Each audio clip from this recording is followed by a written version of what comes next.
দর্শক, স্বাগত আজ দুপুরে। আপনাদের সঙ্গে আছি আমি নুহাত সাওম।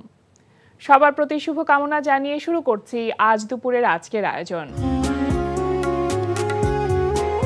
আজ থাকছে সংস্কৃতি এনটিভি অনুষ্ঠান সূচি ও দুপুরের অতিথি। প্রথমেই থাকছে সংস্কৃতি। গুলশান ২-এ ৮৭ নম্বর রোডের ৮ নম্বর বাড়ির ৭ম তলায় অনুষ্ঠিত হচ্ছে চিত্রশিল্পী হারুনুর রশিদ টুটুলের দ্বিতীয় একক চিত্রকলা প্রদর্শনী ভঙ্গুর সহাবস্থান। প্রদর্শনী চলবে ২৩ এপ্রিল পর্যন্ত। এবার এনটিভি অনুষ্ঠান সূচি। এবার জানিয়ে দিচ্ছি এনটিভির আজ রাতের বিশেষ বিশেষ অনুষ্ঠানগুলির সময়সূচি। সন্ধ্যা ৬টা ১৫ থাকছে অনুষ্ঠান সংলাপ প্রতিদিন।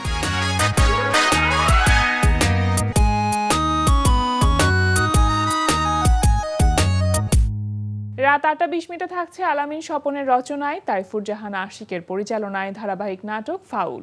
কিন্তু তোমরা কি করছো? আমার লাগে কোনো কিছু ভাবছো? হ্যাঁ, আমার কি প্রেম করণের বয়স হয় নাই? পারেও ও মাসুদের কথা বাদ দিলাম, মনে হলো বেটা মানুষ, ও এদিক ওইদিক জায়গা হয়তো আর খুঁজ পারবো না। তুমি তো পারো আমার লাগে একটা প্রেমিকা খুঁজে দিতে। তা আমি মায়া মানুষ কই পাবো?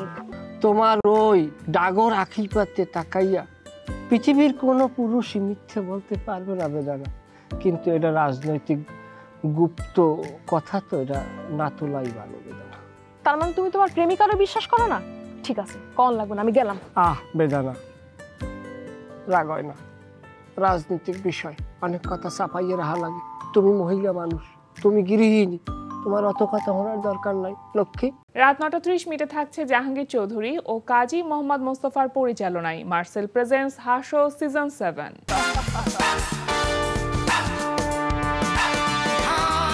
বউ ঠিকই বলছে, ঠিক মতো চাষটা করলে বর্গা দিয়ে দিব। ওইটা শুইনা আরেক চাষি ভাই এসে হাজির। প্রিয় দর্শক, সবাইকে ওয়েলকাম জানিয়ে শুরু করছি আজকের মার্সেল প্রেজেন্টস হাসো সিজন 7। সন্ন্যাসী হলো সে যে বাঘের ছালের উপর ঘুমায়, আর সংসারী হলো সে যে বাঘিনীর সাথে ঘুমায়। পুরুষ মানুষের বিয়ের দিন যায় হাসতে হাসতে, আর আমার যায় কাশতে কাশতে। ছেলেদের ক্ষেত্রে পাশের নাম্বার হয় ৩৩, আর মেয়েদের ৩৬ না হলে কেউ পিছনে ফিরেও তাকায় না। মেলায় ঘুরলাম এবং ওর কথা মতো সোনার জিনিসও কিনে দিলাম, কিন্তু আমার সাথে ব্রেকআপ করে নিল। হাবু ভাই, আপনি বলেন, হেডফোন কি সোনার জিনিস না? রাত ১১টা ৩০ সম্প্রচার হবে সঙ্গীতানুষ্ঠান মিউজিক নাইট। এই ছিল এনটিভির আজ রাতের বিশেষ বিশেষ অনুষ্ঠানগুলির সময়সূচি। এবার দুপুরের অতিথি। প্রিয় দর্শক, আমাদের আজ দুপুরের অতিথি জনপ্রিয় সঙ্গীত শিল্পী ঝিলিক। শুভ দুপুর। শুভ দুপুর। কেমন আছেন? ভীষণ ভালো আছি, তুমি কেমন আছো? আমি খুব ভালো আছি, আপনাকে পেয়ে খুবই ভালো লাগছে। গান তো আমরা শুনবই একদম। এবারে ঈদে মনে হয় খুব একটা কাজ করা হয়নি। আমার কাছে মনে হলো যে যেমন আমার প্রত্যেকটা ঈদেই কোনো না কোনো কাজ আসতো, বাট সামহাও এবার আসলে ওরকম আমার কাছে মনে হচ্ছে যে মানে সব ঈদেই কাজ আসতে হবে এমনটাও না, কারণ সুযোগ হয় না। সবকিছু মিলিয়ে ব্যাটে বলে মিলে একটা কাজ করতে গেলে তো অনেক কিছু চিন্তা ভাবনা করতে হয়, তো এটা আসলে হয়ে ওঠে না এবার সামহাও। আমার কাছে মনে হয়েছে যে লেটস টেক আ ব্রেক, তারপরে কুরবানি ঈদে না হয় কোনো কিছু একটা প্ল্যান করবো। তো এইবার আর তাছাড়া রোজার আগ পর্যন্ত আমরা ভীষণ ব্যস্ত ছিলাম, আমাদের যেহেতু স্টেজ টাইমটা গেল, তো সেই টাইমটা অনেকদিন পরে মানে একটা ভালো সিচুয়েশনে এত ভালো একটা গানের জন্য যেটা প্রিপারেশন, হ্যাঁ সেটা আমি পারিনি ওভাবে নিতে। তো শোজে খুব ব্যস্ত ছিলাম, ওটা আমি এনজয় করেছি। বাট রোজাটাও এত তাড়াতাড়ি করে শুরু হয়ে গেল যে কখন রেকর্ডিং করব কখন শুটিং করব আর ওরকম করে প্ল্যান করতে পারি নাই। তো আমার কাছে মনে হলো যে আচ্ছা ঠিক আছে, তাহলে এবার না হয় থাক, পরের বারে একটু চিন্তা ভাবনা করে করবো। আর এমনিতেও আমি কিন্তু খুব একটা যে খুব মানে পরপর গান রিলিজ দিই সেটাও আমি করি না। হ্যাঁ, আমি খুব আস্তে ধীরে গান প্রকাশ করা এটা কখনোই ঝিলিক করেনি, এরকম করে করি না। আমি দুটো প্রজেক্টে কাজ করেছি, যেটা ডিজে রাহাত ভাইয়ের একটা প্রজেক্ট আছে যেখানে ও দুটো প্রজেক্ট করেছে, সেখানে অলরেডি আমার দুটো গান শুটও ডান, গান রেকর্ডিংও ডান। তো সেটা রিলিজের অপেক্ষায়, রিডোর প্রজেক্ট এবং এই পিয়ানো দুটো প্রজেক্ট করেছি, সেটা আসার অপেক্ষায় আছি। তো সেই দুটো গান তো ইনশাল্লাহ সামনে আসবেই। আর আমার মৌলিক যে গানের ব্যাপারটা সেটা নিয়ে আমি হয়তো নেক্সট ঈদে চিন্তা করবো। আচ্ছা, আমরা একটি গান শুনি তাহলে এখন। আচ্ছা, আমার খুব পছন্দের একটা গান, এই গানটা আমি অনেকবারই গেয়েছি, এখানেও গেয়েছি, আমার এনটিভি লাইভেও গেয়েছি। আমার খুব পছন্দের একটা গান, আমার নিজের গান আমার আসলে খুব পছন্দ, এটা আসলে কার না পছন্দ হয়, হ্যাঁ স্বাভাবিক। তো সেই গানটা খুব রোমান্টিক মিষ্টি একটা গান। এই গানটা জামাল হোসেন ভাইয়ের লেখা, রঙ্গন মিউজিকের কর্ণধার যিনি, রঙ্গন মিউজিক থেকেই বের হয়েছে, এবং আমি আর ইমরান গানটা গিয়েছিলাম ইমরানের কম্পোজিশনে। আমি একটুখানি গানটা শোনাচ্ছি। কি করে ভাবলে তুমি ভুলে যাব তোমাকে, এই আমি এই বুকে হায় রেখেছি তোমায়, ভালোবাসার মৃদু আলো ছায়ায়, জেনে যাও তুমি আমার চেয়ে আমার ভালোবাসা কতটা দামি, জেনে যাও তুমি আমার চেয়ে আমার ভালোবাসা কতটা দামি। Thank you. কি সুন্দর গান, মিষ্টি একটা গান, মিষ্টি গান। এই গানটা রেকর্ড করেছিলাম প্রায় 2 বছর আগে। এটা রিলিজ হয়েছিল গত বছর, হ্যাঁ গত বছরেই। এবং কিছু গান থাকে যে গানগুলো আসলে যখন বানানো হয় তখন ওই সময়কার কিছু স্মৃতি না ওই গানগুলোর সাথে স্টাক হয়ে যায় একদম। সো আমি whenever I sing আমার কাছে মনে হয় যে আমি ওই মোমেন্টগুলো আসলে চিন্তা করি। প্রত্যেকটা গানের পেছনে কিন্তু একটা করে গল্প থাকে এবং যে লিখেছে অবভিয়াসলি এটা তারই ব্যাপার, যে যেভাবে গানটা লিখেছে এটা গীতিকারের উপর নির্ভর করে। বাট আমরা যারা শিল্পীরা গান করি ওই সময়টায় আসলে একটা মানুষের একটা ফেজ যায়, হ্যাঁ এক এক সময় এক এক রকম সিচুয়েশন, এক এক রকম চিন্তাধারা সব কিছু মিলিয়ে, তো ওই গানটা গাওয়ার সময় যেরকম একটা সিচুয়েশন ওই সময় মানুষ থাকে বা সেই ব্যাপারটা কিন্তু যখনই তুমি গাইবে, সেটা 4 বছর পরেও যখন ওই গানটা গাইবে, ওই গাওয়ার সময় আমার কাছে ওই একই স্মৃতি মনে পড়ে। হ্যাঁ এক্স্যাক্টলি। তো এটা আবার আমার প্রচন্ড হয়, যেহেতু আমি খুব ইমোশনাল একটা মেয়ে, তো আমি যখন কোনো গান টান করি ওই সময়কার কোনো চিন্তা ভাবনা যদি একবার ওই গানের সাথে ঢুকে যায়, ওটা আমি প্রত্যেকবার ওই গান গাওয়ার সময় আমার মনে পড়ে একদম পুরো।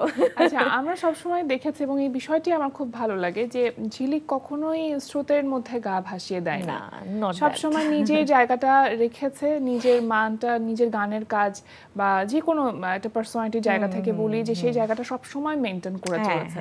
কিন্তু আমরা তো মানুষ, দিন শেষে এই যে আশেপাশে যা কিছু হচ্ছে, এত শিল্পী, এত চ্যানেল, প্রতিদিন আসলে একজন করে শিল্পী তৈরি হচ্ছে, একজনের বেশিও হতে পারে। এই চাপটা কি বোধ করেন কিনা কখনো না কখনো? আমি এই চাপ, এটাকে আমি কোনো চাপ হিসেবে নেই নাই, কারণ যেমন আমার ক্যারিয়ার 2008 থেকে এবং এখন এটা 2025, so it's been a long time যে আমি এতদিন ধরে কাজ করছি।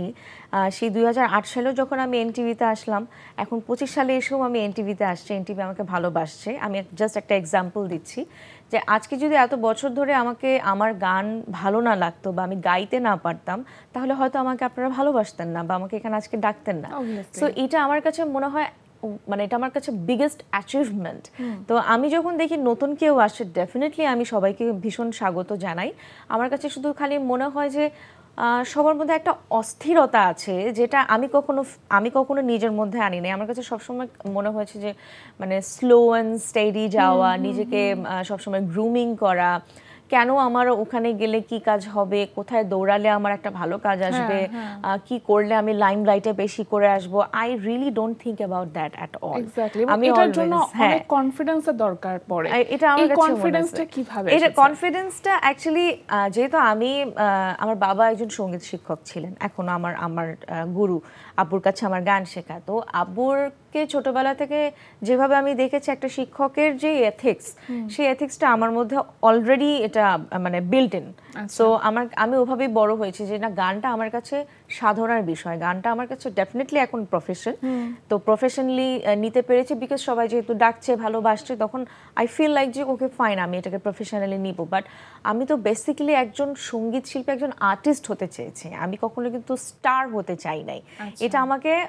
এটা আমার ভাগ্যে ছিল বলে হয়তো একটা রিয়ালিটি শো আমি উইন করে আজকে এত দূর কাজ করছি, কিন্তু গানটা আমার সাধনার জায়গা। কেউ যদি কখনো আমার গান নাও শুনে, আমি আমার নিজের জন্য হলেও গান গাইবো। কোনো আক্ষেপ থাকবে না, আমার কোনো আক্ষেপ নাই। ইভেন আমার কাছে আমি অনেক কিছু নিয়ে হয়তো আমি তো একজন মানুষ, তো আমারও আসলে একটা হতাশা কাজ করে যে আচ্ছা কেন এখানে আমার একটা গান থাকতে পারতো, আমি কি এটা ডিজার্ভ করি না, বা এখানে ওনারা কাজ করছে আমার ওখানে হয়তো একটা গান থাকার কথা।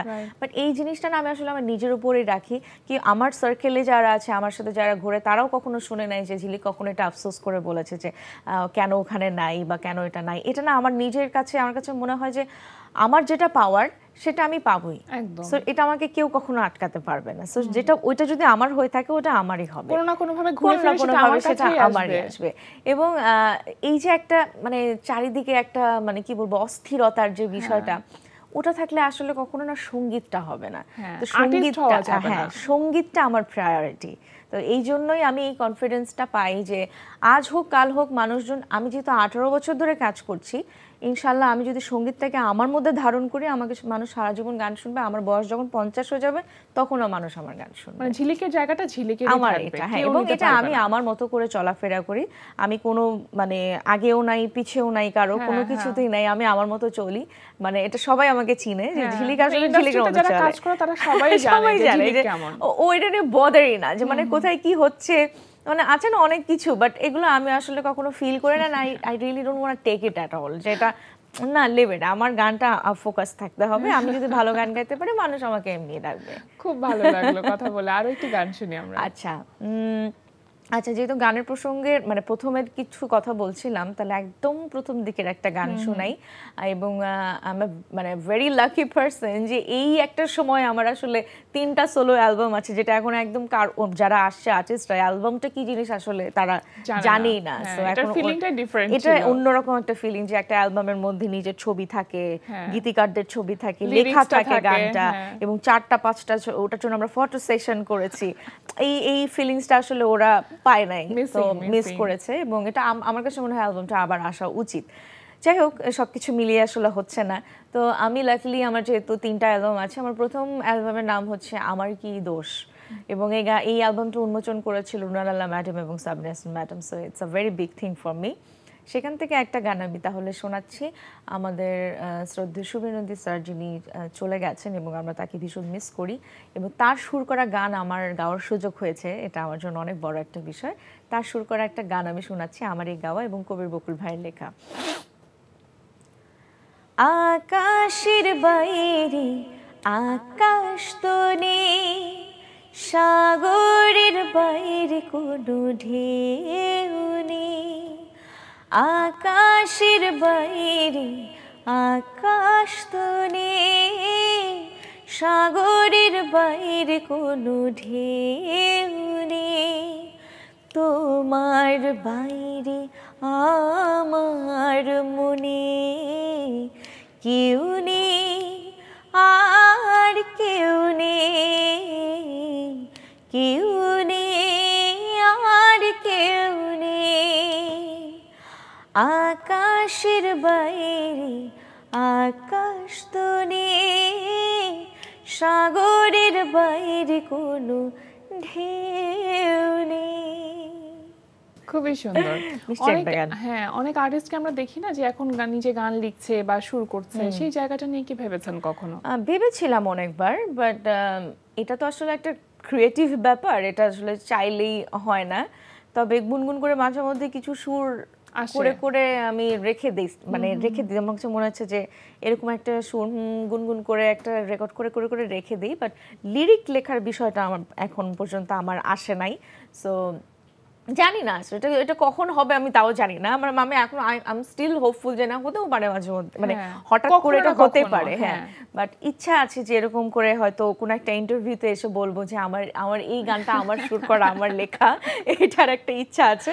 যদি কখনো হয়ে যায় তাহলে তো হবে, এখনো হয় নাই। হ্যাঁ, সেই কোশ্চেনটা আমি যেন করতে পারি, সেই জায়গাটা যেন তৈরি হয়, সেটাও আমি প্রত্যাশা করছি। হ্যাঁ, অবশ্যই আগামী দিনগুলো যেন অনেক সুন্দর হয় ঝিলিকের। Thank you so much. আমারও ভীষণ ভালো লাগলো আজকে এখানে কথা বলে। সবার জন্য অনেক অনেক দোয়া, এবং আপনারা আমাদেরকে ভালোবাসলেই আসলে গান গাইতে পারবো। সো আমার জন্য দোয়া রাখবেন এবং সবার জন্য অনেক অনেক শুভেচ্ছা। Thank you. প্রিয় দর্শক, আমরা চলে এসেছি অনুষ্ঠানের শেষ প্রান্তে। অনুষ্ঠান সম্পর্কে আপনার মতামত জানাতে মেইল করুন আজ দুপুরে @ntvbd.com এ। বিশ্বের যে কোনো প্রান্ত থেকে যে কোনো সময় আজ দুপুরে দেখতে ভিজিট করুন আমাদের পূর্ণাঙ্গ ওয়েব পোর্টাল www.ntvbd.com। এছাড়া এনটিভি সব জনপ্রিয় অনুষ্ঠান ও খবরের আপডেট পেতে ভিজিট করুন আমাদের ইউটিউব চ্যানেল ও ভেরিফাইড ফেসবুক পেজে। সবার মঙ্গল কামনায় আজকের মতো এখানেই শেষ করছি। শুভ দুপুর।